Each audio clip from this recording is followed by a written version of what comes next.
Hello, friends, and welcome to the PrepWell podcast. I'm your host, Phil Black.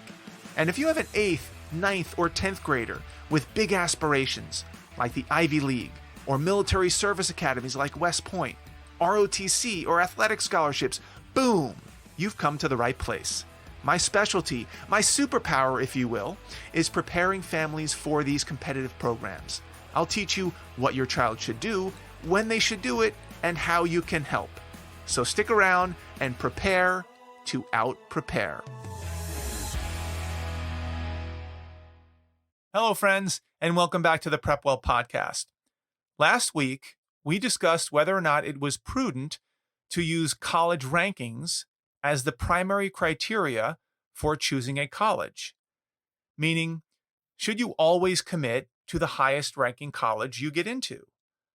Let's say, for example, you get into schools ranked number 14, 19, 22, and 31. Should you attend the number 14 school because it was the highest ranked? Is that the right strategy? And to add some nuance to this question, I included 2 important caveats. Caveat number 1, we're assuming that money is a significant factor in your decision.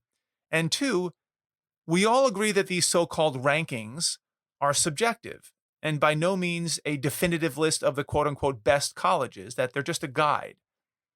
And I want families to keep these 2 things in mind as they think about how they will answer that question. I also suggested that when answering this question, that there's a cutoff.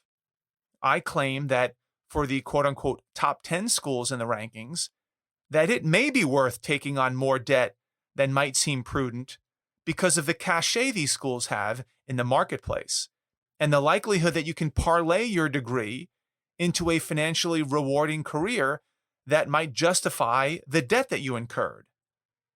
But once you get beyond the top 10 schools, in my opinion, there's a big drop-off in that return on investment, and that you should think long and hard about taking on that type of debt. Is the top 10 the right number? I don't know. That would be my guess, but nobody knows.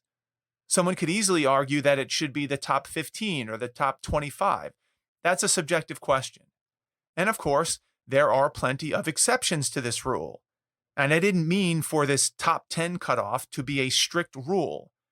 There are plenty of students who take out ungodly amounts of debt to attend an often top 10 school like Columbia University, for example, who don't end up in lucrative careers, and they struggle to get out from under the student loans they took on. And at the other extreme, there are plenty of examples of students who bypass college altogether and wind up doing well financially. There are no guarantees. I just wanted to offer a framework with which you can begin to assess your own needs or the needs of your child. This week, I want to take the conversation a bit further. And I hesitate to do this because there are so many factors to consider. And I know there'll be people out there who can argue back, well, what about this factor? And what about that? And I had a friend who did this, and my uncle said that. I get it. There are going to be examples that could contradict anything I could possibly say. That's why when someone asks a question, the annoying response is, well, it depends. That's just the way it is. But I don't want to take this podcast in that direction because everyone's going to have their own particular set of circumstances, and I can't address every single issue. I'm simply trying to lay out a framework that will help you think about this issue. And if you have particular details that either support or run counter to this argument and you want to discuss them, great. Email me. We'll get on a call. We'll get on a Zoom. We'll get into the details. But for the purposes of this episode, I want to cast a wide net first, generate some awareness about the issue, and then dig into the individual details later as needed. Today, I want to discuss whether your college major matters. Does it matter if you major in computer science or philosophy? If you major in engineering or lesbian dance theory? The short answer is yes, it matters. And if your goal is to learn skills that will help you get a well-paying job, or any job for that matter, then I would say it matters a lot. Because some majors demand that you learn actual skills, valuable skills that can be put to work right away. And some majors don't. In fact, I would argue that your major matters more than the actual college you attend, with the possible exception of a top 10 school, maybe. And we'll go through an example of how that might work in a minute. Let me just reiterate this. In my opinion, the major that you choose will likely matter more than the college that you choose. Let that sink in for a second. Because I know we're all frothing at the mouth about what college I'm going to go to and what college I'm going to get into. And I rarely hear the same type of enthusiasm and intensity around what a student's major might be when they attend college and what the consequence of such a major might be. It's often an afterthought. Or the question is answered with I'll figure it out when I get there.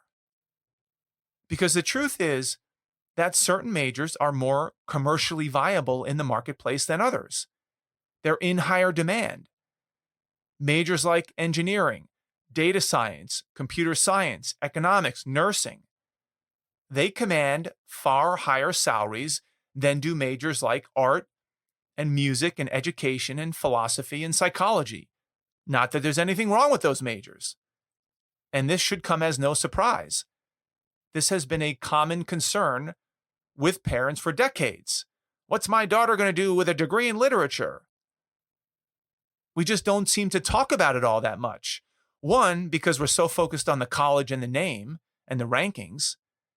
And two, because it's often hard for teenagers to know what they're interested in. That's why I spend a lot of time inside PrepWell Academy and with my private students, challenging them to think about what they're interested in 9th grade and in 10th grade. Not because I expect them to necessarily know the difference between majoring in analytical chemistry versus environmental chemistry, for example. Obviously, that's a much more sophisticated question. But I do like them to begin thinking about whether they're more of a STEM person or a humanities person. If we break that down even further, do they like solving math problems or reading books better? Or even a layer deeper, do they prefer equations or words?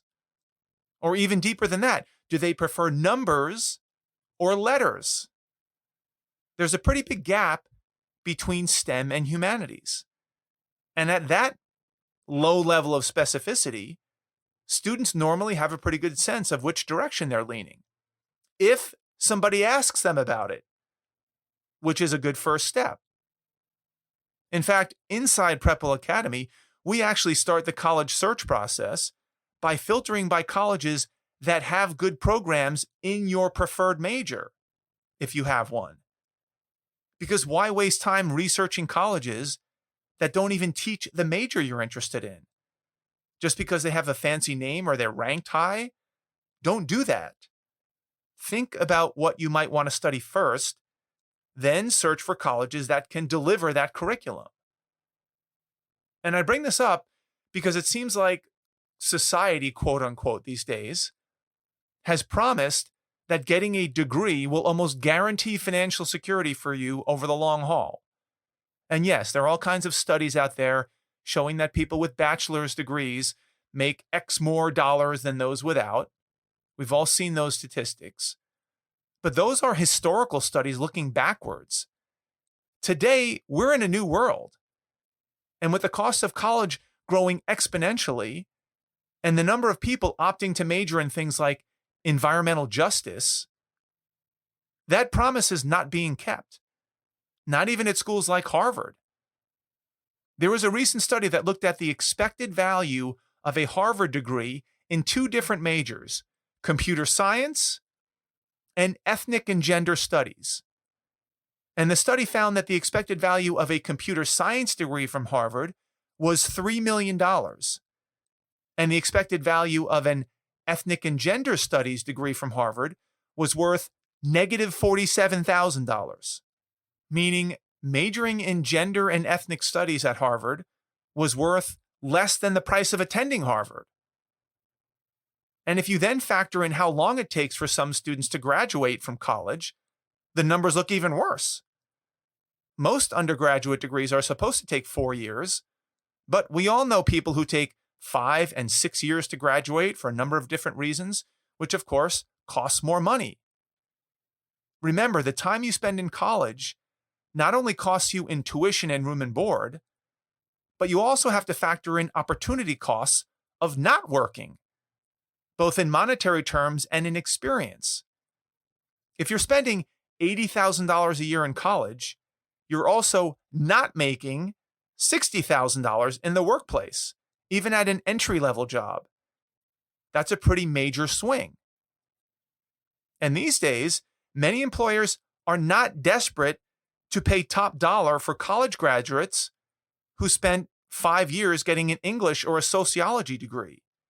They'd sometimes rather hire a student right out of high school with a great SAT score and great AP scores and a high GPA with great work ethic and values and teacher recommendations, and pay them a lower entry-level wage at first and actually teach them what they need to know to excel in their industry or field, in the real actual world.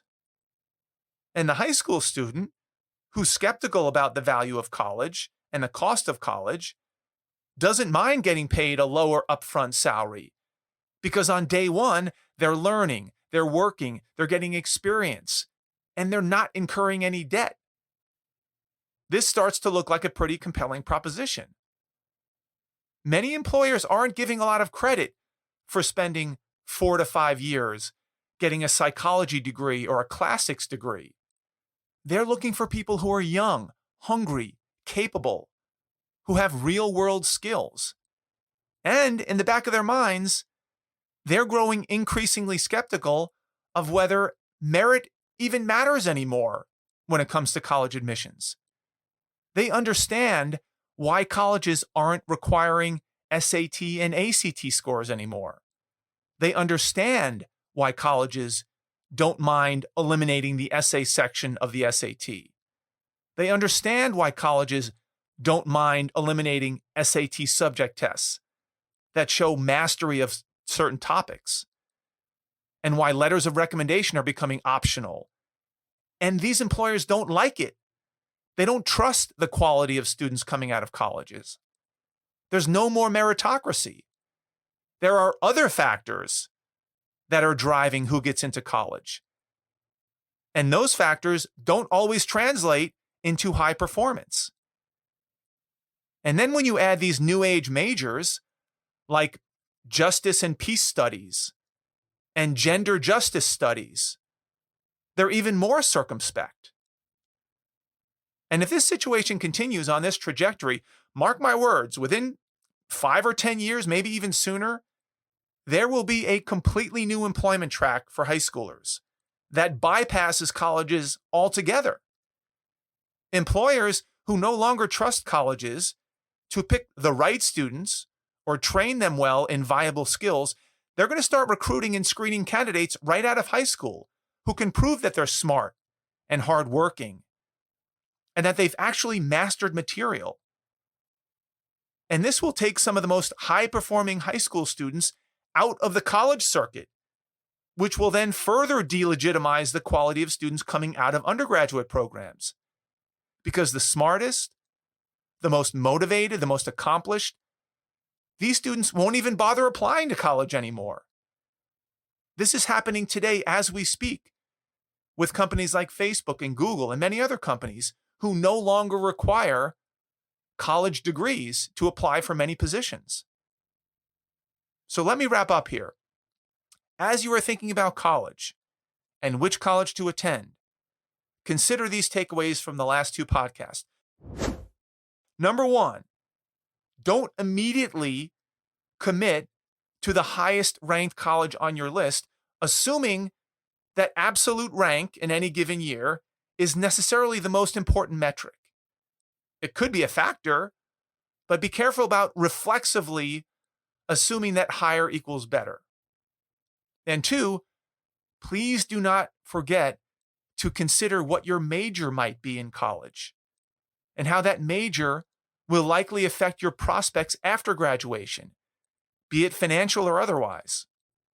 And of course, both of these suggestions assume that money is a factor in your decision. If money is no object, then the stakes are likely less consequential. But for most of us, money is a significant factor, and thus we need to be more aware of what we're signing up for. That's all I've got for you today, folks. Thank you for tuning in. Thank you for the continued support.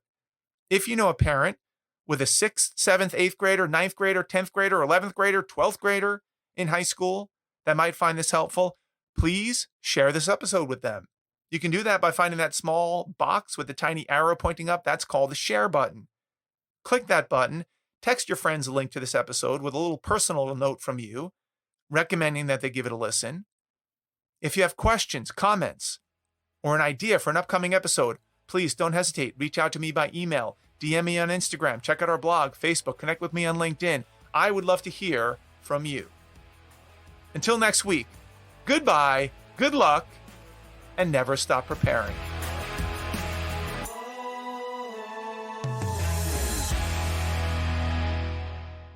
This podcast is brought to you by PrepWell Academy. PrepWell Academy is my one-of-a-kind online mentoring program that delivers to your 9th or 10th grader a short, highly relevant video from me every week, every Sunday, in fact, where I give them a heads up about what they should be thinking about to stay ahead of the game. To get these valuable lessons into your child's hands, please head over to PrepWellAcademy.com and enroll your child today.